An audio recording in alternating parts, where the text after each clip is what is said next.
With Halloween upon us, I wanted to do something in the spirit of the season that would also not take a ridiculous amount of time. My friend and channel artist Uka suggested I do a ghost only run, and I chose to do that in Pokemon Infinite Fusion. So of course, we must ponder the question, can you beat Pokemon Infinite Fusion with just ghost types? Yeah, you can. However, I think the interest here lies in just how surprisingly tough this run ended up being. Before we dive in, as always, a huge shout out to these wonderful people for their continued support on Patreon. If you'd like to see videos on both of my channels early as well as land your name or snag a portrait in the credit scroll, follow the link in the description or pinned comment to find out how. And if you like what you're seeing, with plenty more on the way, please leave a like and subscribe, it goes a long way for small channels like mine. With that out of the way, let's go over the ground rules to lay the foundation of the run. First, with the exception of our starter, we can only gain a new ghost Pokemon after each gym. This means we're front-loading a great deal of the difficulty in the hopes of making the end easier. Second, we must fight every single trainer we see or know about. If I don't know the trainer exists or I don't see them, that's fine, but I've played this game enough times to know where a decent amount of the trainers are. Think of it like a genocide run. Third, in the same vein as the previous point, to further increase the difficulty, I'm not allowed to engage in rematches with trainers to level up. After I beat them one time, they're prohibited. Fourth, even though this isn't a Nuzlocke, I'll still be refraining from using any restoratives in battle. If I want to heal, I have to wait until after a battle ends. Otherwise, it comes down to how big my wallet is. Fifth, I'm playing on hard mode, which changes how battles function a bit. Trainer Pokemon are higher level and the trainer AI is smarter, so they're more likely to switch out Pokemon. They also get access to a healthy chunk of healing items and held items. Adding to that, we'll also be utilizing modern mode, which just updates what Pokemon appear both in the wild and among trainers. Lastly, I'm not allowed to fuse Pokemon for battle purposes. The spectrum of ghost Pokemon ranges from pretty strong to actual trash, and being able to fuse a bad Pokemon to create one with better stats would trivialize the times when we do get bad Pokemon. Furthermore, we won't be doing the Johto region in this run simply because I just didn't have enough time if I wanted to get this video out by Halloween, so maybe next time. With all that out of the way, let's get to the run. We start with a female Ghastly that we named Danny Fenton and roll into the first battle of the game with our rival. Ghastly's starting moveset isn't all that good. We have Hypnosis, Lick, and Spite, which is thankfully enough to get us through our rival's Machop. I honestly believe that starting with Ghastly would make the early game a cakewalk, even with this being set to hard mode, but boy was I wrong about that. Lick being our only attacking move leaves us hurting for damage immediately, and my confidence gets a quick reality check when we lose to Youngster Pat thanks to a mixture of our low damage and confusion. We fight Youngster Pat 4 times before we win against him, and right here after the second battle of the game I'm already hating the decision to fight everyone, and it only gets rougher from here. Literally the trainer after that introduces us to what is our single most pressing issue at the beginning of the game, and that's the fact that a ridiculous number of Pokemon we face in the early game are dual typed with normal. If you don't know, ghost type moves can't hit normal type Pokemon, so until we get our hands on any other damage type than ghost, normal Pokemon wall us completely. The reason we were heading this way in the first place is because there's a skippable rival battle over here, and as the rules say, if I know a battle exists, I have to do it. On top of that, beating this rival grants us access to the Secret Garden just outside of Viridian City that gives us some solid items. Realizing that battle is a lost cause for the time being, I decide to move through Viridian Forest. As long as we don't defeat Brock, that rival battle will still be available. My thought process here was if I fight some bug trainers, I should level at least once or twice.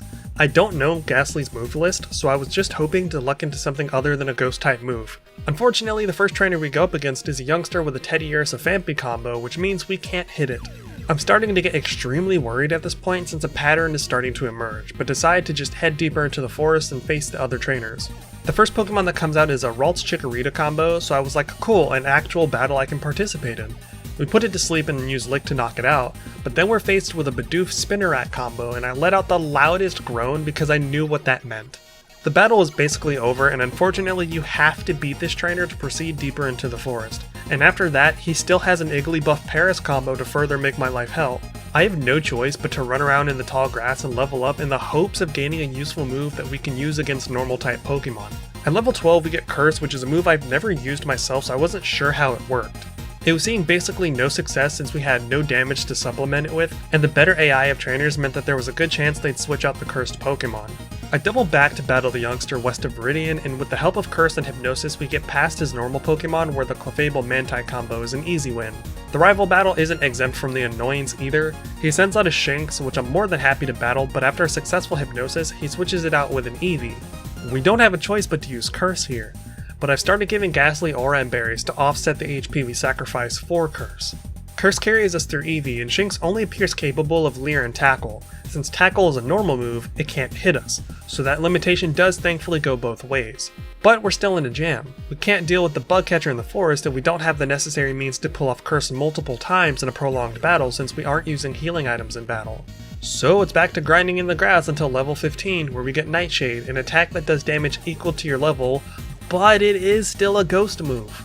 So while it'll help us clear the bug trainer's first Pokemon consistently, it doesn't change the obstacles after that. After throwing myself at this problem for way too long, I decided to go the only other available route and use struggle tactics. The most painful thing about this is having to use up all the power points we have just to make it possible. Our plan is to leave ourselves with 2 Nightshades and 1 Hypnosis, which will allow us to get rid of the first Pokemon with our HP intact, assuming Hypnosis lands. After that, it's a struggle to victory. Or so I thought. See, we don't hit hard enough to finish the last 2 Pokemon quickly enough that the recoil from struggle doesn't knock out our Ghastly. On top of that, we need to get extremely lucky with damage rolls from our enemies that they don't drop our HP low enough that struggle will knock us out after the Aura and Berry procs. But this doesn't work for us. After over an hour of real-time minutes of playing at double speed, we never once made this plan work. We came so painfully close so many times, but struggle just wasn't hitting hard enough. So eventually I decided enough was enough, and I just spent time in the tall grass grinding out levels until we were able to get something useful. It took us until level 22, but we finally got our hands on Sucker Punch, which is a dark type move. The only downside is that it has a pathetic 5 power points, and if the opponent doesn't have an attack queued up, it will fail. So there's still an element of luck involved. Unbelievably, we end up having to use struggle strats again because the Igglyrass just doesn't seem to have any attacking moves, so Sucker Punch fails. Now we have to spend time exhausting our power points and hope that Confuse Ray does the trick along the way to struggle mode. As I suspected, it comes down to struggle where we finally beat this trainer. With that behind us, we beat the other trainers in the first half of the forest and get stopped by the last remaining person between us and Pewter Gym. We steamroll her Pokemon only to be walled and subsequently defeated by her level 9 Sentret Joltik fusion. We leave her behind for now and just move on to Pewter Gym. The gym trainers give us no real issues, so before long we're face to face with Brock, competing for his soul.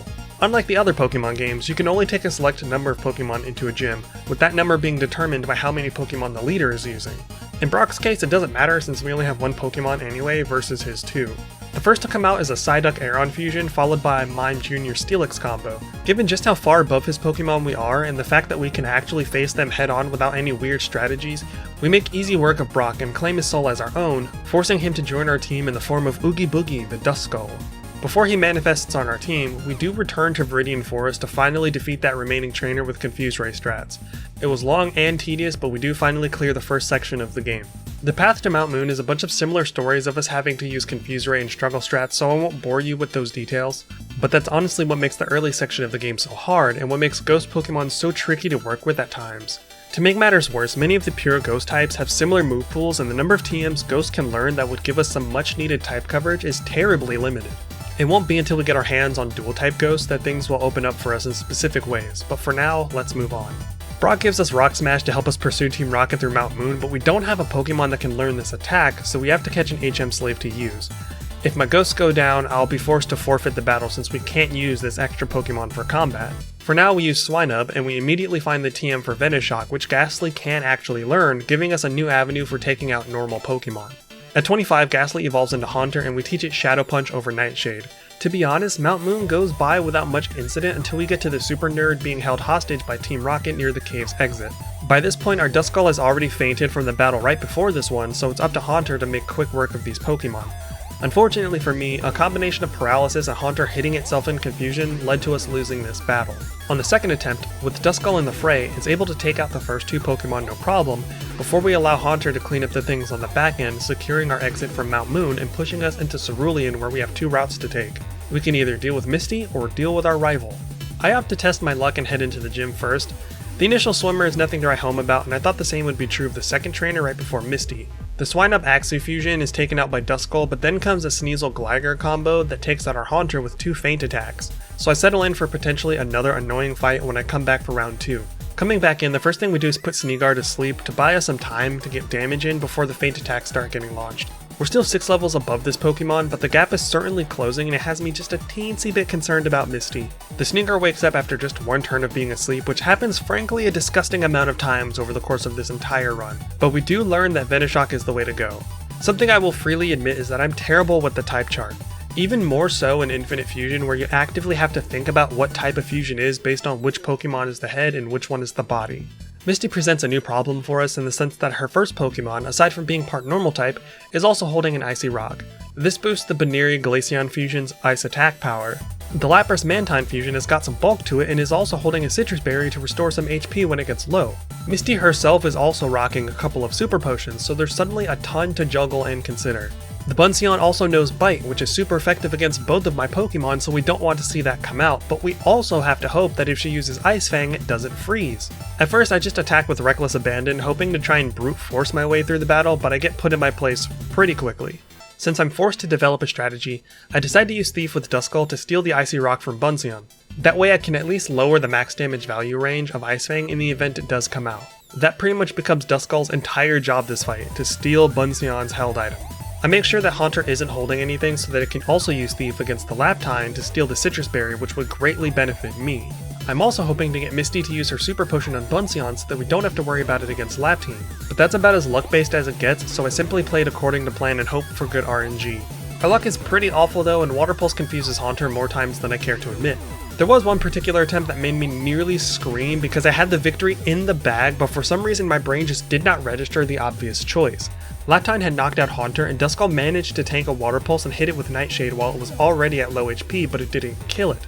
All I had to do was use Shadow Sneak and the battle would have ended, but for some stupid reason I just clicked on Nightshade. I think it was a mixture of autopilot and having gotten used to the fact that if Haunter goes down it usually means the battle is over, but I realized my mistake the instant I pressed the button.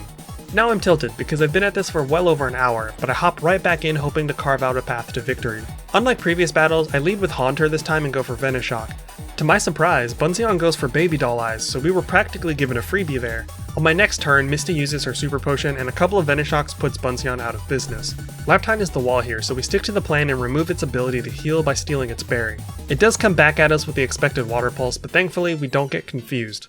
I expected another Water Pulse after my Venoshock, but instead, the turn begins with it using Wide Guard, giving us another freebie. This gives us the ability to land 2 Venoshocks back to back with minimal retaliation, and with nothing to heal itself with, the only thing that could plausibly stop us is Water Pulse triggering confusion. When that doesn't happen, it signals the match is over as one more Venoshock shuts Misty down for good and we claim her soul as well, adding it to our team in the form of Morticia the Mischievous. From here it's time for our next rival battle before we head up Nugget Bridge and deal with the many trainers that stand between us and Bill's house. Surprisingly, the rival fight goes alright despite how close we come to losing, but that's entirely because I was trying to switch train Mischievous. The Ponkeda is something to keep an eye out for because it's going to become a massive problem in one of the upcoming rival battles. The rest of the trainers along Nugget Bridge and beyond are all chumps. We don't run into any walls or interesting obstacles on the way to Bill where we secure the SS Ann ticket, setting us on our road to Vermilion City. We steamroll over every trainer around Vermilion both to the north and the east. The trainers on the SS Ann also don't give us any trouble, and there's a suspicious lack of normal type Pokemon. I don't know why, but the SS Ann decided to take it easy on us and am I interrupting something? I feel like I'm interrupting something. With little to nothing impeding our path, we grab the key to the captain's room and head on over to get our hands on Cut. Of course, this means it's time for another rival battle. The Ponkeda takes out Mischievous, but it still hasn't quite grown into the menace I mentioned before, and Duskull manages to take it out. The rest of the battle is relatively smooth, and I just brute force my way through it.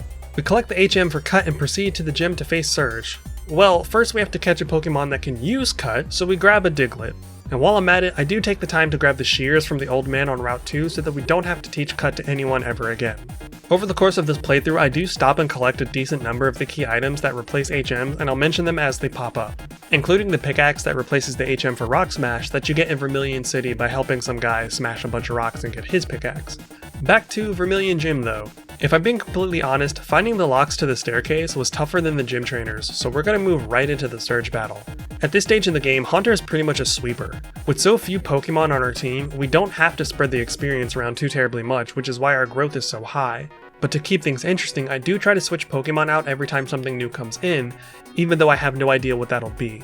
Duskull goes down because I'm terrible at Pokemon, but Mischievous comes in and cleans up the remainder of Surge's team, netting us our third badge alongside Surge's Soul, who we add to the party in the form of Ghostface Killa, the Banette. Okay, so quick explanation because I'm sure some people will very much notice that Banette isn't a first stage Pokemon. I've used Shuppet so few times over the countless Nuzlockes and casual runs I've done in Pokemon that I legitimately forgot that it evolved.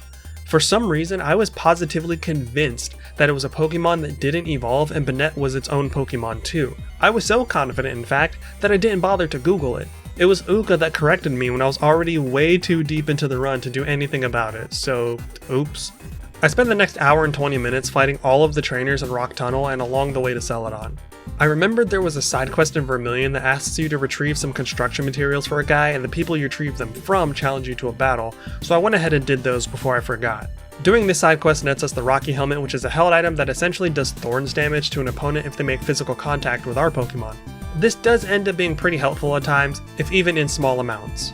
I make sure to grab the bike voucher from Vermilion so that we can get access to Cycling Road and take on the trainers over there, but that's still a ways off. Rock Tunnel is about what you'd expect, but where we start to see some concern is in our limited power points for our moves that give us type coverage. We hit enough normal types that by the time I leave Rock Tunnel, we've run out of pretty much everything except our ghost moves. Duskull also went down during our journey through the cave, which gave us one less option to utilize since revives are both relatively rare in the overworld and expensive enough in shops to make you second guess buying a few.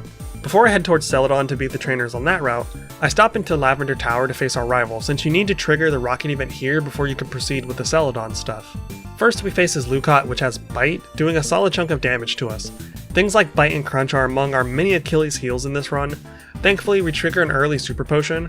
I'd much rather see that now than on one of his more problematic party members. A second Bite almost takes out Banette, but we managed to survive with just enough HP to turn the tables. With Banette being so low, I opt to switch into Duskull and out comes Ponjask. Shadow Sneak doesn't do much of anything, and we get to Feint Attack in return that almost one-shots Duskull. To be honest, I was surprised it survived, but I'm glad it was able to put some damage on the board. We swap into Haunter because that Feint Attack can sweep our party if left unchecked, especially with trainer levels slowly but surely catching up. Venoshock puts the brakes on our rivals' plans, and then comes a Phoebus Slugma combination that's basically free real estate. We send out Mischievous to handle the next Pokemon, which is a Bagon Axew fusion. We coax out a second Super Potion after taking a big hit from Crunch, and that allows us to get in 2 Psybeams that put the little dragon out of commission. The last Pokemon to fight is his Eevee Duosion fusion that takes out Mischievous, so we send in Haunter to clean up the riffraff and continue on our way. After the fight, we trigger the rocket event, so now we can proceed to Celadon to do all of that stuff. I usually skip the trainers in the route between Saffron and Lavender all the way to Celadon, so I'd completely forgotten just how many of them there were. The upside to doing all of these battles is that Haunter finally evolved into Gengar. Thankfully, in Infinite Fusion, Pokemon that are typically trade evolutions either evolve while holding a certain item or at a set level. Alongside getting an even stronger ghost to work with, Gengar also picks up the poison typing, which is also something I wasn't aware of. This makes Venoshock a stab move now, so it gets the extra 50% damage boost. Once we make it to the Celadon outskirts, I take a few minutes to clear the trainers to the east because I know that if I don't do it now, I will 100% forget to do it later. But finally, we're in Celadon. We witness some mischief going down at the entrance to the sewers, and with the help of Erica herself, we head on through, clearing out all the rockets. These trainers weren't anything all that interesting, and that's almost exclusively because of the fact that Erica is there with you. These are a series of double battles, of which Erica heals your party after every single one. So you're not spending any resources, and just the act of having a second Pokemon on the field with you skyrockets your survival chances unless the type matchups are just bad. The only thing that got really annoying about these battles was that Erica always led with her Scyther Roselia fusion that would spam Petal Blizzard, which damaged my Pokemon too. Eventually we come to a fork in the path where Erica and I separate. I always go right out of habit and I take out the handful of rockets waiting for me in the room ahead. Once that's done, I do have to burn 2 revives to get our team back into fighting shape before attempting to fight Giovanni. This fight can be deceptively tough if you're unprepared, so I just wanted to test the waters. Out comes a Weezing Honchkrow combo that Mischievous easily dispatches of with a couple of Psybeams. To spread the XP around, I bring in Banette. At this point, we basically have 3 viable battle Pokemon and Duskull, whose main job at the moment is to teleport me around. A Gengar Smeargle fusion is the next one that's up to bat that's both on our level and holding a Citrus Berry. With it being a Ghost Normal type, we can't use half of our moveset. It outspeeds us and drops Banette with a single Shadow Ball. I don't bring out the big guns just yet and instead hope that Mischievous can take care of this Pokemon. Unfortunately, I misclick and end up wasting a turn, so we get nailed with a Shadow Ball. The only thing I can think to do to give us a leg up is use Pain Split before we inevitably get ghosted. When our Gengar comes out, the Venoshock isn't enough to end the fight. On top of that, we put it in range of using its Citrus Berry and then it retaliates with Payback. We do get some extra damage on the board thanks to Rocky Helmet, and we shift gears to using Thief, which I should have done sooner for sure. With trainers using held items, in hindsight I drastically underutilized Thief in favor of putting my own held items to use. I think we're in the clear until another normal type comes out in the form of a Ditto Persian fusion, but thankfully it doesn't transform the way I thought it might and we take it out easy peasy. The last thing in the way is a Flygon Kecleon fusion that kicks up a Sandstorm. Gengar is on minimal HP and our moves aren't doing the damage we need, which is very concerning. I thought we had it on the ropes for a moment, but Giovanni decides to drop a Max Potion, undoing all of our progress, and we're almost out of Venoshock. Unfortunately, Flyleon starts another Sandstorm, which knocks out our Gengar, leaving just Duskull. Great! However, to my surprise and delight, Duskull completely walled Giovanni's Flyleon. Even though our only damaging move in this case was Thief, we were still better off than Flyleon, whose only way of damaging Duskull was Sandstorm, since Duskull's Levitate ability made it immune to Earthquake. Once I realized what was happening, I ended up laughing incredibly hard while spamming Thief to finish the fight. With that way, we head east to force open the way to Saffron City so that we can do Silphco later. I do that and then head back to Celadon to challenge the gym. I'd rather take care of it now since it's additional XP, but also keeping with the trend, defeating Erica will grant us another party member. Erica's gym has a fairly okay assortment of Pokemon for us to navigate, plenty of normal types that slow down the pace of battle, but one that gives us a particular amount of trouble was the last trainer before Erica herself. This lady has a Gyarados Heracross fusion that knows Crunch and Dragon Rage that just keeps cutting through my team. Crunch knocks off most of our HP or just outright one-shots, leaving us unable to survive a Dragon Rage. After 3 attempts, I end up teaching Gengar Thunder Punch and Ice Punch for some extra coverage, but it's ultimately the Rocky Helmet that saves us after Crunch nearly does us in. We can only take 3 Pokemon into the battle with Erica, so we choose Gengar, Banette, and Mischievous. Erica leads with a Primeape Galvantula combo, and I lead with Banette. It outspeeds us and uses Punishment, which shaves off literally 1 HP shy of half. Our Shadow Ball pushes it under half, but Erica uses a Hyper Potion to set us back to square one. We hit it even harder with a second Shadow Ball, but a second Punishment knocks out Banette. Mischievous comes out and finishes what Banette started, and then comes a Jinx Volcarona fusion. After a brief exchange, it whirlwinds Mischievous out of there and forces us to swap in Gengar. After a Shadow Ball, it whirlwinds again to drag Mischievous back out, who finishes it off. The last Pokemon is the Scyther Roselia combo from the sewers. This exchange is much quicker than the others, even though I screw up and accidentally use Pain Split when I meant to use Psybeam. With Erica out of the way, we claim her soul and add it to our roster in the form of Harvey Specter the Yamask. Now it's time for Silphco, and I am not going to bore you guys with the ins and outs of this section of the game. This one took a while because of the rules of the challenge. Since I had to fight everyone, I decided to go floor by floor and clear the place out. I went ahead and rescued all of the Silphco workers too, since we're going to need a Pokemon for Surf. I kind of went into a weird autopilot state while I was doing this part because I was also listening to music to keep my brain occupied. Silphco is a pretty wonderful reminder why I tend to skip trainers I don't have to fight. There are just so many squeezed into this building between the visible rockets and the Silphco imposters. The real struggle in Silphco happens to be on the top floor, where we come face to face with our rival before the Giovanni fight. Our rival leads with the level 49 Luxray Whimsicott fusion, which falls to 2 Shadow Balls from our Gengar, who is level 54 at this point. Out next is the Shelgon Fracture fusion that almost kills Gengar because I misclick on Thunder Punch instead of Ice Punch. Luckily, it misses its second Zen Headbutt and goes down because of it. We swap in Mischievous to face off with our rival's Sneasel Lampink fusion, but 2 punishments make quick work of us, though we ended up pulling off a pretty cheeky Pain Split beforehand. To shake off the Paris song our Mischievous had in place, the rival brings out his Espeon Reuniclus fusion that zaps Duskull with a Psychic. It doesn't help that Duskull is level 34 and the enemy Pokemon is level 50.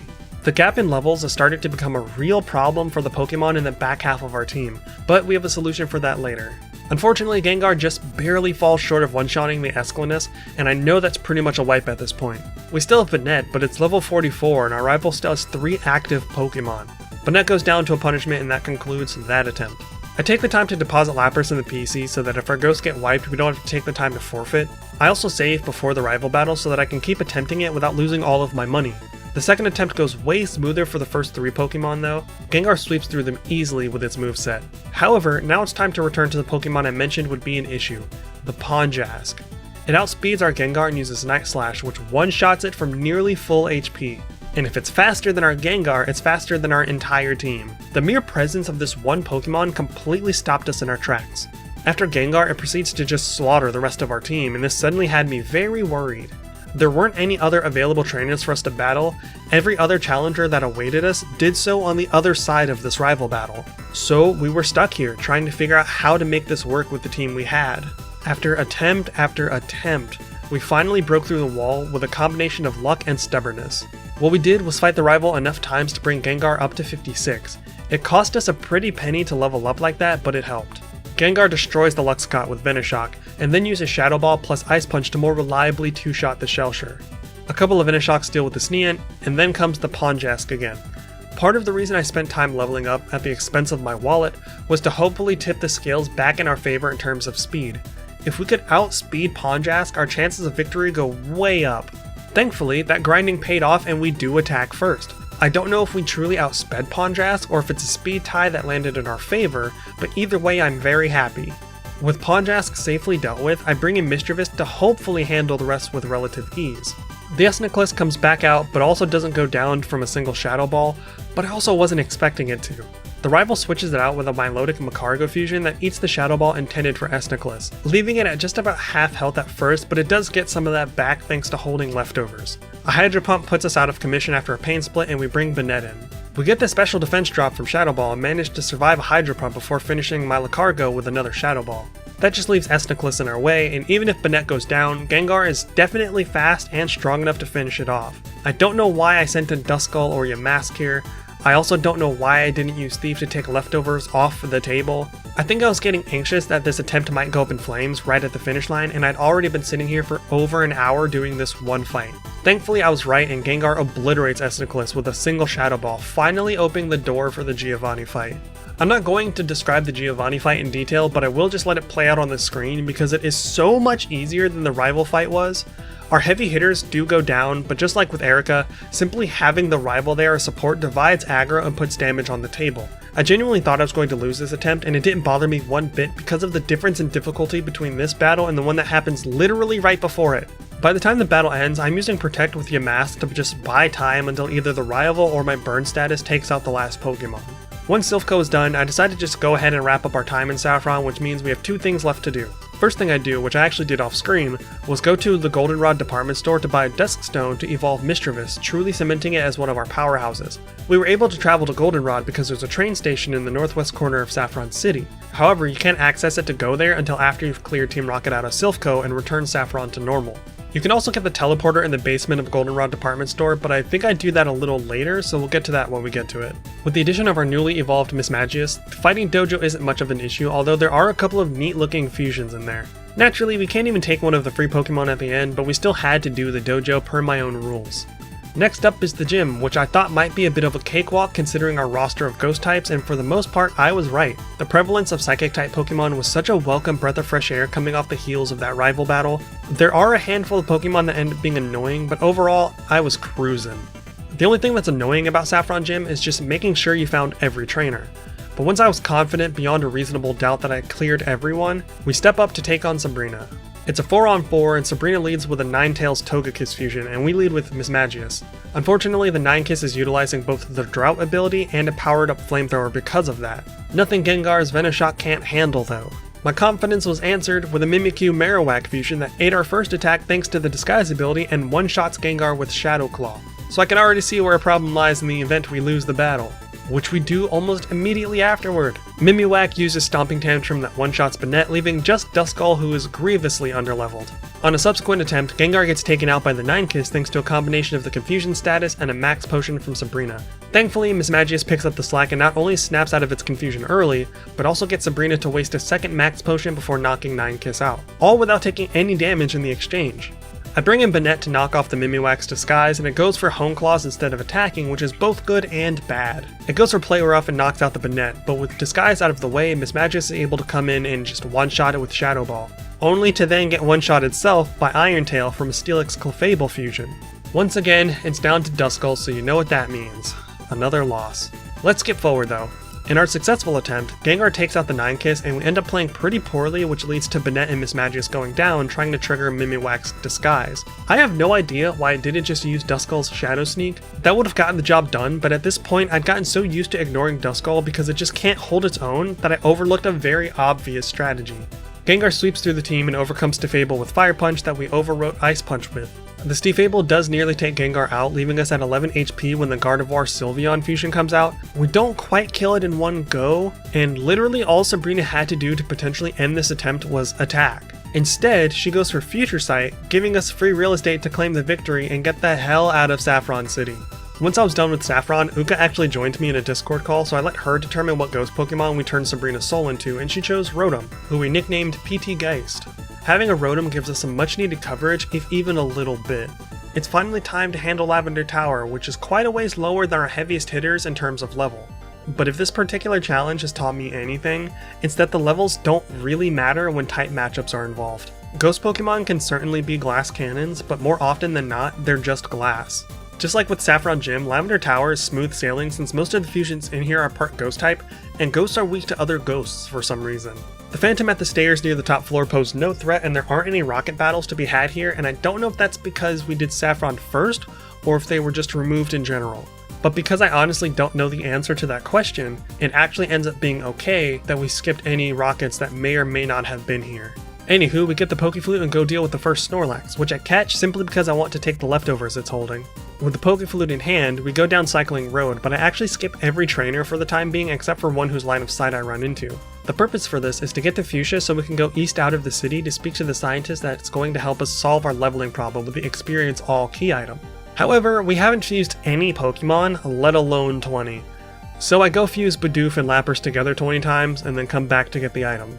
Having this means we can spend the last stretch of the gym circuit leveling all of our Pokemon, but I set a hard limit for myself, with that being once we defeat Verdi and Gym, we have to turn the Experience All off. That means whatever Pokemon we get access to last is either going to have to be switch trained or doesn't get a slot on the team. For now, we double back and spend about an hour not only dealing with the bikers hanging out on Cycling Road, but we also take care of the routes that are south of Lavender and east of Fuchsia respectively.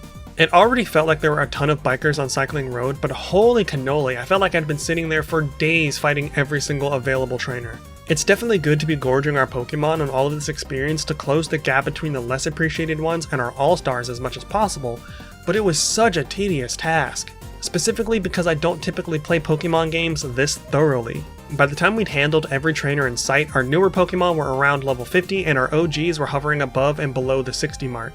Again, don't get caught up in the levels of these Pokemon. Ghost Pokemon are deceptively frail if hit by the right moves. To make our team even better, Yamask evolved into Cofagrigus and Duskull went through Mega Puberty and is finally a Dusknoir. With everyone looking pretty good, we head in to battle Koga. The Pokemon we select for this 4-on-4 are Gengar, Mismagius, Banette, and Dusknoir. I'm not sure how I feel about Cofagrigus yet, so it's mostly been a background Pokemon, and while Rotom is a speedy little dude, its fragility does make it a liability in important fights, at least for now. We lead with Gengar and Koga starts off on his side with a Zoroark Reuniclus fusion. Gengar, quite naturally, eats this thing for breakfast. The Hitmontop Absol fusion that comes out next manages to survive a Shadow Ball for Gengar, but then spends its turn using Agility. Dumbass. Koga's Electivire Honchkrow fusion survives a Shadow Ball, which triggers him to use a potion, so we switch to using our freshly learned Sludge Bomb to erase all the HP it thought it had. The last thing to come out is an Umbreon Weezing combo that keeps trying to use Destiny Bond on our Gengar, which wouldn't even matter at this point. I actually get annoyed after another potion from Koga's side and switch to Banette for the Will-O-Wisp to speed up the battle, but also shut down its Destiny Bond nonsense, just because. Then I switched to Dusknoir because of a burn on our side this time, and Umzing's War of Attrition finally ends. With our victory, we secure another badge and claim a new soul for the lineup, adding Wicker Mam the Litwick to the team. Since I need them to progress as well as even get to their respective key items, I take a moment to run through the Safari Zone to get Surf, and then talk to Janine to get Strength. The next day I take a detour to head north from Bill's house to battle the trainers along this new route on the way to a small but new town called Crimson City.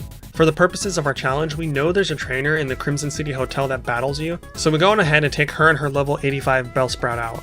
We make our way down to Cinnabar where there's only two things to do here, Pokemon Mansion and the gym. As is the case with most things in this specific run, the mansion ends up taking so much longer than it normally would because I typically go out of my way to avoid spinners, which are trainers that change the direction they're facing periodically. If I'm not in the mood to battle or if I'm in a section of the game I just don't really like all that much, I'll skip as many trainers as the game will allow me to. It's the same with wild encounters. Since I knew I would be purposely battling every trainer I saw or knew existed, I was constantly using repels to shave off a bit of time that would otherwise be spent with me running away from those battles anyway. The trainers and criminals girls loitering in the mansion don't give us too much trouble, and we find the resident gym leader Blair witching it in the corner. We let him know we want to challenge his gym, and he heads back to his day job.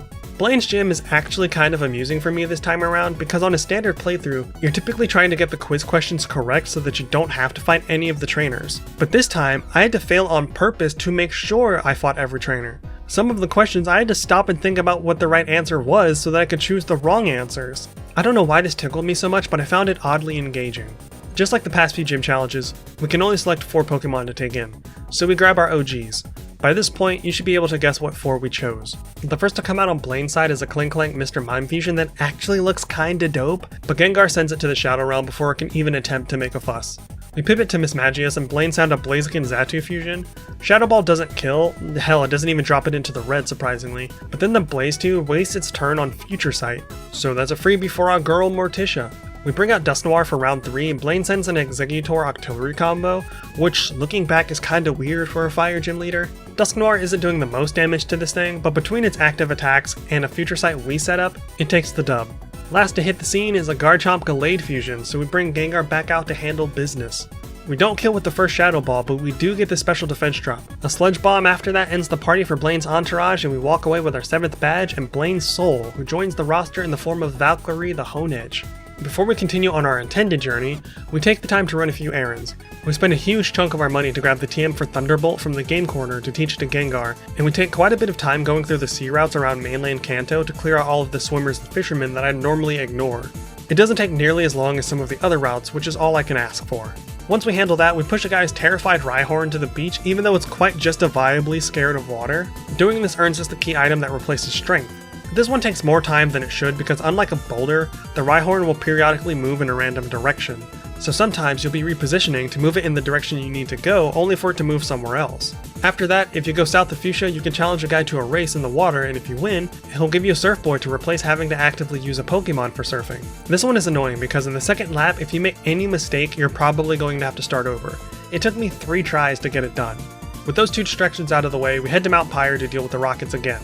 Our Honedge evolves, which is nice, and I find out that I need to purchase another Duskstone to fully evolve it, so we'll deal with that when we grab the teleporter. The rocket situation in Mount Pyre doesn't cause me any problems in terms of the grunts, but I was dreading facing Zapmol Kuno. Going against a Pokemon that not only applies pressure 3 times, but also attacks 3 times, comes at you with at least 3 different stab moves, and has an HP bar for each bird is rough enough even in a normal playthrough. Hell, it's probably the scariest encounter during a Nuzlocke for me, so I have this baked-in aversion to it. However, I held on to a specific move for this very occasion that makes it a guaranteed win on the first try. What would that move be?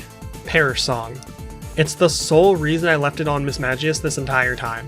Zapmol Kuno is the only Pokemon Giovanni faces you with during this event, so you can Perish Song and then just wait out the timer.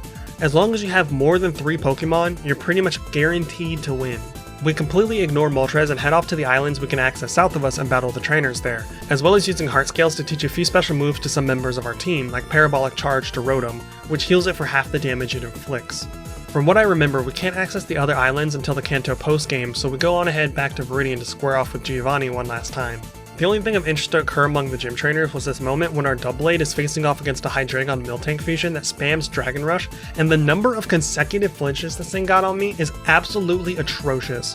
I don't know what the chance to flinch is, but in this case it felt like it was too damn high. Especially since I'm lucky if I see a flinch or a crit or anything like that on my end. This thing nearly stunlocked our Doublade into the Shadow Realm. We take everyone into this battle with Giovanni, leaving out Lampent. He leads with a Persian Ditto fusion, and Parabolic Charge really shows its value here when we gain back a good deal of the HP we lose to Assurance. Thanks to some double team strats, we're able to leave Rotom in against a Nidoking Snorlax fusion that I'm happy isn't the other way around, or we'd have had no choice but to swap out. Rotom even manages to get Giovanni to use all 3 full restores here, giving us more opportunities to siphon back the HP we've been losing. I know I was just complaining about coin tosses not falling our way, but Double Team has been carrying Rotom here just as much as Parabolic Charge has. We wear the Pokemon down and presumably Giovanni has no heals left. All we have to do now is not throw. Or pray we don't see a powerful fusion or troublesome dual type. And then out comes a Blissey Tyranitar combo. A very bulky combination to be sure. I make the executive decision to swap Rotom out once I notice this thing also has leftovers, so I need to focus on grinding it down somehow. Not to mention it has access to Crunch, so it would only take a couple of those to take out Rotom if the evasion tactics fell through. We feed Dust Noir to the proverbial wolves while working out what to do next. I switch into Miss Magius even though we just saw Earthquake, so I should have gone into Gengar, but even if I did, Crunch is still a problem. This is what I meant earlier about the levels not mattering too much, because all it takes is the right combination of Pokemon and moves to make things hard for us. We send in Gengar and manage to poison it with a lucky Sludge Bomb to counteract the leftovers to some degree, but Crunch still chews our girl up and spits her out. To stall for time, we send out Valkyrie, who surprises me by surviving a crunch from this Pokemon 11 levels above it while also putting some damage on the board to help ease the poison across the finish line. Rotom comes out and is speedy enough to finish off the Blisseytar, but I still think there's one Pokemon left, even though in the moment I was patting myself on the back for a job well done. Out comes the Slacking Cofagrigus fusion. It hits us pretty hard with punishment, and we're only saved by a mixture of Parabolic Charge and the opposing Pokemon's ability Truant, which causes it to slack off every other turn. It tries to use Mean Look on us but fails, and we use its Truancy turns to use Double Team. It tries to go for Destiny Bond, but I answer with another Double Team before finishing it off on the following turn. But I was still wrong, because there is yet another Pokemon after that one, an Ambipom Machamp fusion. I go for Discharge and use a Scary Face to lower my speed, but even after 2 more Scary Faces, I still outspeed it, and use 3 discharges to take it off the playing field, bringing the gym circuit of this run to a close. We snag our badge, morph Giovanni's soul into the form of a Spiritomb that we named Casper, and then confine him to an eternity of the PC box for making my life so damn difficult.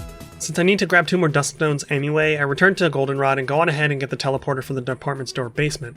To do this, you have to climb all the way to the top floor via the stairs, and then take the elevator from the top floor to the basement. The teleporter is an easy find from there. Naturally, I battled all of the trainers lingering in the building. I'd completely forgotten they were even there, if I'm being honest. But I get what I need and make my way toward Victory Road, which is a longer trek than you'd probably think. First though, we've got to deal with another rival battle. The first to come out this time is his Salaman's Fracture fusion that we leave up to Chandelure to hex to death. We've turned off Experience All, so we need to make sure the Pokemon we want to take into the Elite Four are all at a respectable level. Aegislash does a good bit of damage to the Weed, but can't quite seal the deal just yet, so we swap into Rotom for the quick wash. Immediately afterward, out comes Ponjask, our main threat with its speed and Night Slash. Despite being 16 levels above this thing, it still outspeeds us, but Night Slash doesn't insta-kill Rotom, which is a good sign in general. Surprisingly, it goes for X-Scissor instead of another Night Slash, which doesn't do much damage at all, and we whip out Parabolic Charge to get back some HP as well as act as an impromptu pesticide. Luxcott finally comes out and moonblasts our boy into oblivion, so we bring in Chandelure to try to clean up, but it doesn't quite make it there. It goes down as well, so we send in Dusknoir, who takes a Hurricane, and the Luxcott faints before I can even do anything. Good job, Dusknoir. Milicargo comes out and Earthquake comes so close to taking it out, but it survives long enough to use Rain Dance, oddly enough. A Shadow Ball finishes it off and Miss Magius pops in to have a go at it. This time, instead of using an Espeon Reuniclus combo, it's using an Umbreon. I'm not sure why it changed, but it's neither here nor there. This thing doesn't even bother trying to make good use of its turns, and Miss Magius shows it and our rival the door. Unlike the versions of Kanto we're all used to, there's an entire extra zone to get through before Victory Road proper that is lined with an assortment of trainers with varying degrees of teams for us to work through. Chandelure and Aegislash are struggling a little bit to keep pace since the trainers we come across have Pokemon at or around their levels. I try to spotlight them so they can catch up a bit between now and the Elite Four, but that's easier said than done. Before I head into the Victory Road cave, I double back to Celadon to sell off a bunch of stuff and buy enough coins to pick up the TM for Flamethrower. I figured I had the money, so why not?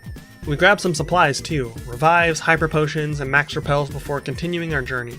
If you're familiar with Victory Road, then you know that it's just one very long strength puzzle. There are plenty of trainers for us to contend with, and having to stop to fight them all slows this zone to a crawl. So thank goodness we stocked up on repels or I'd tear my hair out. You should be seeing the path through this segment of the game on screen, or at the very least, a few of the battles that went on, but looking through the footage, I don't think there were any particular trainers that walled us or put up a fight. So let's move right along to the Elite Four. This video is already way longer than I thought it would be. First up is Lorelei, who, to be fair, I'm not all that concerned about. Although her first Pokemon is level 60, which does not bode well. Lorelei leads with an Empoleon Politoed fusion, and we have Aegislash in the first slot, so that's what comes out. I go for Iron Defense because I'm hoping that with enough setup, Aegislash can sweep and gain some much needed levels. 2 Hydro Pumps very quickly squash that idea though. So in response, we bring out Rotom, who doesn't manage to knock it out with a single discharge. Lorelei does go for the full restore, and since I wasn't expecting it, I miss a good opportunity to heal Rotom with a Parabolic Charge. However, the situation repeats and we do capitalize on the heal this time, returning us to nearly full HP. After that, one more attack from the Rotom ends the Empitoad. We swap in Chandelure and out comes a Giratina Milotic fusion with the Pressure ability. One Shadow Ball drops it to half health, but it does restore some HP with its held item. Before we can go for another, Lorelei swaps into an Amistar Kingdra fusion that takes the follow-up attack. It misses with the Hydro Pump thankfully, and we knock it out with another Shadow Ball. The Gear Tech comes back out, but it outspeeds us and nails Chandelure with a Hydro Pump that puts it out of commission. I bring out Rotom because I wasn't expecting it to be slower than Gear Tech, so I go for Discharge instead of Parabolic Charge. We get nailed by Hex that does a ton of damage, and Discharge brings it close to defeat but doesn't finish the job. Gear Tech lands a Hydro Pump and that's lights out for Rotom. Gengar pops in to clean things up, putting an end to the Gear Tech right away. We leave Gengar in to deal with the Kabutops Skarmory fusion, but again, Shadow Ball doesn't kill. This is where I'm starting to realize we might have an uphill climb ahead of us. The opponent goes for a Totemize, so now it's faster than us, so it gets off a Night Slash before we can finish it off. Dusknoir comes out next to face off against a Spiritomb Pyukumuku fusion. I wasn't quite sure what move to use here, and that does lead to Dusknoir going down. Mismagius comes out to finish things up, but even with as little HP as the Spiritomb has, it takes 2 turns to do so. We leave her in against a Mimikyu Gyarados fusion who thankfully has Intimidate instead of Disguise. A single Shadow Ball is all it takes and Lorelei is finished. My confidence levels definitely took a hit here during the first matchup. The Elite Four are the trainers that genuinely made me start realizing that it doesn't matter if we have overleveled Pokemon. Between bad type matchups, limited move pools, and just bad play on my part, anything can and will go wrong. Bruno comes next, and I'm expecting things to creep up in difficulty. The first to come out is a Talonflame Tyranitar combo, and once again we lead with Aegislash. I probably should have swapped to something else as far as team leads go, but I wasn't thinking. I do make the choice to swap into Gengar here, just in case this thing has Earthquake, but also because it likely has fire moves. As I suspected, an Earthquake comes out upon switching in. Gengar goes to make short work of this thing, but Bruno decides to spend his full restores keeping it alive, one of which he uses while the Tyranitar has barely taken any damage. It does go down without a fight, and then we're met with an Aggron Kingler fusion that we set our Aegislash against. It goes for Brine a few times, so I play around that until we hit half HP, but then it goes for Crabhammer and very nearly knocks out our Aegislash. Sacred Sword didn't knock it out, and we know we don't outspeed, so I have to swap into Rotom to bring it down. After that comes a Groudon Aerodactyl combo that I wasn't expecting at all. The back and forth here is just ridiculous. It just keeps going for Skydrop, pretty much wasting some of my turns, and then I Fat Finger into using one of my electric moves, once again wasting a turn. Shadow Ball nearly knocks it out, but before we can finish it, it smacks us with Iron Head. Chandelure gets the job done, and we leave it in to deal with the Jumpluff Cradily fusion that comes out next. 2 Flamethrowers is all it takes to deal with that, so we also let Chandelure stay in to face off against the Scizor Almaldo fusion, of which 1 Flamethrower is more than enough. Bruno's last Pokemon is a Rhyperior Marowak fusion, and once again we leave Chandelure to stare down the enemy. Just like those reduced to ash before it, a couple of Flamethrowers makes easy work of the last Pokemon, reminding me how strong Stab Flamethrower actually is on a good special attacker. Next on our hit list is Agatha, but something interesting I noticed that's probably just an oversight by the development team is that Agatha is the only important trainer that doesn't have a versus animation. Her battle just starts like any other battle with some random bozo on the street. Anyway, Agatha leaves with a Quillfish Klinklang fusion, and yet again, we send out Aegislash. I think I was just so focused on being nearly done that my brain was turning to mush. Quillclang spends its first turn raising its speed with Shift Gear, and I decide to go for an early Swords Dance instead of Iron Defense. A second Gear Shift, despite it already being faster than me, gives me the opportunity to go for Iron Defense as well. The third turn is more setup as it goes for Lock On, and I go for a second Swords Dance. It continues raising its speed, and I finally lash out with Sacred Sword, but it survives with the help of Focus Sash, an item that has literally never worked for me anytime I've ever used it. Agatha uses one of her full restores, which immediately goes to waste thanks to a follow-up Sacred Sword. Since we did all that setup, I decided to leave Aegislash in, hoping it would pay dividends in this battle. But immediately a Ho-Oh Muck fusion comes out, and the possibility of it dealing fire moves does prompt me to switch. We bring in Mismagius, and the enemy goes for Punishment, so it's a good thing I did switch out because that would have been the end for Aegislash anyway, since Punishment does more damage the higher our stats have been elevated. Mismagius goes down and Agatha uses another full restore after we bring Gengar in. You can tell I'm not really sure what to do here, so I just kind of throw stuff at the wall to see what does the most damage. We do get the special defense drop from Shadow Ball, so I just end up going for that until the Ho-Oh is down. We bring Aegislash back out, but it gets paired up with a Weezing Houndoom fusion that crunches us to death, while also restoring HP with the Black Sludge held item. Gengar pops in to avenge her fallen comrade with a Shadow Ball, and we leave it in against a Roselia Clefable fusion that does look kind of like a Power Ranger monster. A single Sludge Bomb takes care of that, and we bring out Rotom for the next round of Poke Combat. Out comes the Jinx Arbok fusion, which is one of the very few Jinx fusions I actually like. This round was like shooting fish in a barrel. It's a 3-hit KO for Rotom, but we outspeed. The Jinbox misses with its Blizzard attempt and then uses Haze on its second turn, putting up no resistance against Rotom whatsoever. Agatha's final Pokemon is a Hydreigon Crobat fusion that goes for Air Slash, getting us to flinch and skip our turn. Weirdly enough, it's also holding Black Sludge, but since this version of the fusion doesn't have the poison typing, it actually loses HP. A couple of parabolic charges is all it takes to restore the HP we lost and end the fight with Agatha, leaving just 2 trainers in our way. Now we head into the battle with Lance, who starts things off with the Talonflame Togekiss fusion. Aegislash continues to be at the forefront of our party, but knowing there's a good chance a stab fire move could come out, I switched to Rotom since it has at least the option to do some partial healing. After one Shadow Ball, Lance uses his first full restore, and then a discharge from Rotom knocks Talonkiss down into the red as well as gets the paralysis. This makes Lance use his second full restore, so we should be out of the woods on that front. Talonkiss gets off a cheeky me first, but it doesn't save it from Rotom in the end. After this comes a Gliscor Snorlax combo that immediately raises concern by going for Sword Stance. But then it gets poisoned because it's holding a Toxic Orb, which, cool, I guess? I'm not sure what the uses of something like Toxic Orb are, so I don't put much thought into it. We do have to switch Rotom out since none of our attacking moves can connect, and we bring in Aegislash for the defense against the beefed up Chonker. It doesn't stay alive terribly long, but between the Rocky Helmet we gave it and the toxic status on the enemy, it does help put decent damage on the board. Dusknoir comes out and goes for the Earthquake, which doesn't kill on its own, but it does put the enemy in range of dying to Toxic. We swap to Chandelure for the third Pokemon, which ends up being an Aerodactyl Sceptile fusion that falls to 2 Shadow Balls. We're on a bit of a roll and I'm feeling good, so I leave Chandelure in to handle the Salamon's Aegislash fusion that pops out onto the battlefield. We continue to lean on Shadow Ball, and a Zen Headbutt almost makes me think we're going to get locked into another dumb cycle of flinching like in Viridian Gym, but that doesn't end up being the case and the Salislash goes down with a little more than a whimper. Now that Chandelure is looking a little worse for wear, we finally let it get some rest and bring Rotom back out. Lance sends out a Dragonite Darkrai fusion that I couldn't quite tell if it was going to be a problem or not. The first couple of turns confirmed that it might be a bit of a pain to deal with. 2 Dragon Rushes from the Dragorai take Rotom out of the rotation, and we call in Dusknoir for the Ice Punch, which does as much damage as I was hoping. Before I can completely deal with the issue, Lance swaps in a Pidgeot Volcarona fusion that handles the Ice Punch pretty well. I don't see much of a point in switching to someone else, so I just use Ice Punch to brute force my way through this bird bug. This forces Lance's last remaining Pokemon to come out and face the attack it ran from, but I don't actually manage to pull that off since it outspeeds and knocks Dusknoir out with Dragon Rush. Chandelure pops in to say hello, and a Flamethrower is all it takes to come out of the other side of the Elite Four mostly intact. Though half of my team is currently knocked out and Chandelure was very close to joining them. That definitely doesn't bode well for our final conflict, which oh boy definitely lived up to the concept of being our final challenge. To be honest, I was actually worried I would be too strong and steamroll the end of the game, but after I finished Lance, I wasn't so sure. And the champion battle proved I had every right to be nervous. Let's jump into the first battle so I can show you what it is we were up against and why this battle took me another full hour to complete. Our first problem is that the rival leads with his Bisharp Ninjask combo, which is a very fast Pokemon, and now it has access to Sword Stance. We lead with Aegislash, and you'll see that this first instance of the battle actually goes pretty smoothly for us. Bijask held off on Night Slash and mostly went for Iron Head, which worked in our favor and left us enough wiggle room to take it out. Next comes the Weavile Chandelure fusion that drops Aegislash with Dark Pulse. I mean, it was barely holding on, so this wasn't a big deal. It takes out our Chandelure with more Dark Pulses though, and we bring out Gengar to try to make quick work of it.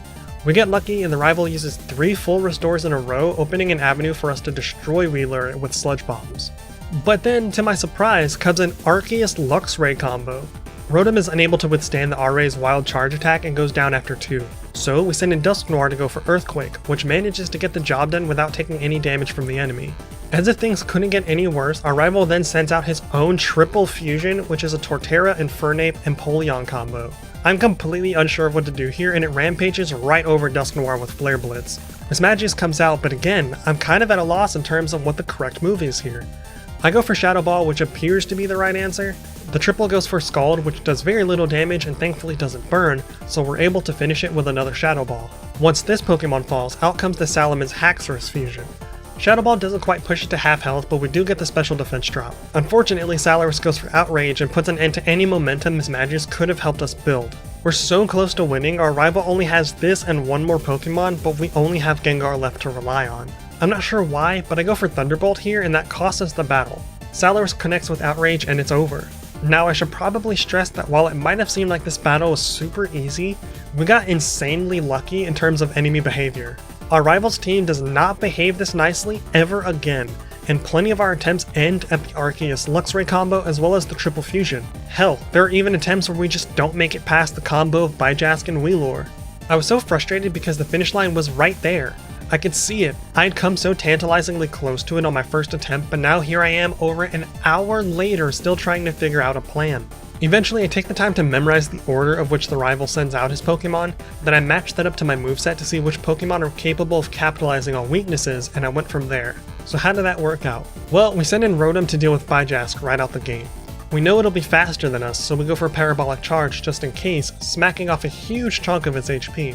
It does go for Swords Dance, which is a little scary, but we just stick to the plan. Unfortunately, Swords Dance led to a Night Slash that took our Rotom right out. Not a good sign.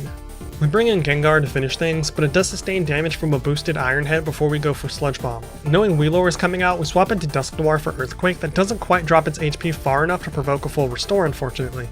Dusknoir handles a punishment before our second Earthquake puts Weilor on ice. We know that either the Triple Fusion or the Arceus Luxray combo is likely to come out next, so we swap her to Gengar and hope to see the triple, which we do. A single Sludge Bomb is enough to put this threat down, and we know that now it's time to switch back to Dusknoir because the RA is coming out.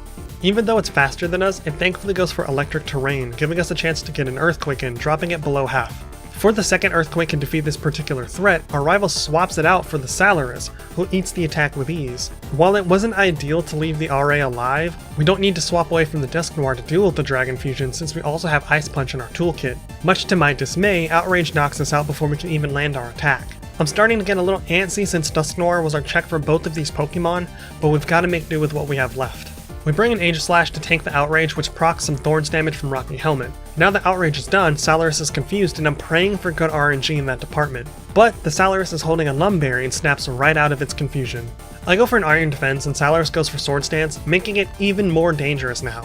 On the following turn, it takes us out with another Outrage. Gengar pops in to finish it off with a Sludge Bomb, but I suddenly realized that we haven't seen a single full restore from our rival yet, which could turn into a massive headache. We leave Gengar in because we know that the RA is likely to come back out, and just as I suspected, we see a full restore. Sludge Bomb is doing just over half health and another full restore is used. Our next Sludge Bomb doesn't do nearly as much damage, but it does get the Poison proc, leading to a third full restore, so we should now be in the clear for that.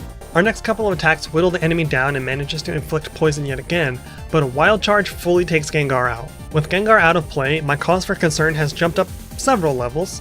The universe was on my side with that poison proc though, because the combination of that and the recoil damage from Wild Charge take out the RA immediately after Gengar goes down. That leaves us in a 2-on-1 situation. I've still got Chandelure and Mismagius, and our rival still has his Evolution Reuniclus fusion. This time it's no longer an Umbreon. Now it's a Sylveon. So either he just keeps fusing Reuniclus to other evolutions to see what works, or he exists outside of the confines of the rules established by the Pokemon universe. Either way, we start the battle with Toxic.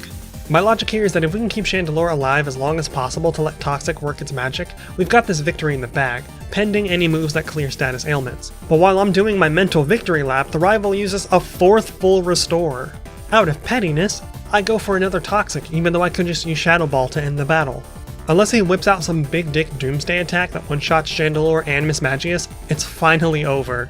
Finishing this run was so rewarding because there were several intervals where I genuinely wanted to stop playing because of either the sudden spikes in difficulty or the tedium of battling every single person I could find.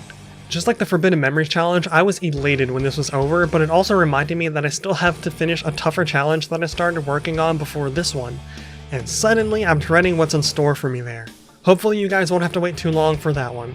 If you enjoyed this ridiculous journey, please leave a like and subscribe, as well as let me know what your favorite ghost Pokemon is in the comments below. All of these things help small channels like mine grow, and I'd appreciate it. Another huge shout out to these wonderful people for their continued support on Patreon. If you'd like to see videos from both of my channels early, as well as get your name in the credits scroll, head on over to my Patreon page, linked below. I also have a video going up on my main channel where I forced ChatGPT to write a Halloween episode of Yu Yu Hakusho, so if anime is your thing, check that out. Remember to take care of yourselves and others, have a safe and happy Halloween, and I'll see you next time.